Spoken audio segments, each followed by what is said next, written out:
دوستو، جس زمانے میں میجلن عملاً زمین کے گول ہونے کا ثبوت مہیا کر رہا تھا، اسی زمانے میں نکولس کوپرنکس ایک اور نقطہ ثابت کرنے میں لگا ہوا تھا، اور وہ یہ کہ زمین بھی دوسرے سیاروں کی طرح سورج کے گرد گھوم رہی ہے۔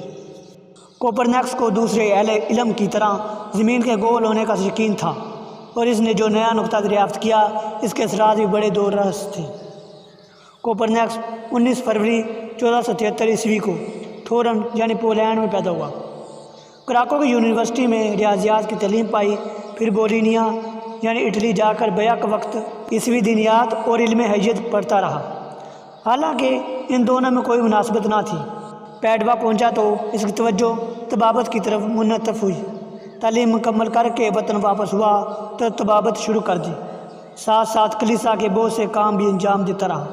اگرچہ اس نے کلیسا سے باقاعدہ ملازمت کا تعلق پیدا نہ کیا، علامہ بری اقتصادیات اور بینک کاری سے بھی دلچسپی لیتا رہا، بلکہ اس نے سکے میں اصطلاح کی ایک تجویز بھی پیش کی۔ فرصت کے اوقات میں وہ حیت کے نئے نظام پر غور و فکر کرتا رہتا۔ اس کا نتیجہ یہ تھا کہ کائنات کے متعلق انسانی فکر میں ایک نیا انقلاب پیدا ہو گیا۔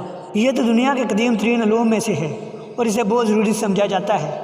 غیر مہذب لوگ بھی اجرام سماوی کے مشاہدے سے وقت اور موسموں کا حال دریافت کرتے تھے۔ ماقبل تاریخ زمانے میں مصر و بابل، چین و ہند میں حیات کی بہت کچھ معلومات حاصل ہوئیں، لیکن اس علم کا نقطہ آغاز یہی تھا کہ زمین کائنات کا مرکز ہے۔ 3 صدی قبل مسیح میں جزیرہ ساموس کے سائنسدان ایرسٹراکس نے سب سے پہلے سورج کو مرکز قرار دیا۔ پھر ارشمیدس نے اپنا نظریہ پیش کیا۔ 1800 سال بعد کوپرنکس بھی اس نتیجے پر پہنچا جس پر ارشمیدس پہنچا تھا۔ کوپرنکس اس دور میں پیدا ہوا جسے یورپ میں احیا علوم کا دور کہا جاتا ہے۔ لوگ قدیمی فکر و نظر کی زنجیریں توڑنے پر آمادہ ہو چکے تھے، لہٰذا کوپرنکس کے انقلابی نظریے کے لیے قبول و پذیرائی کا بندوبست ہو گیا۔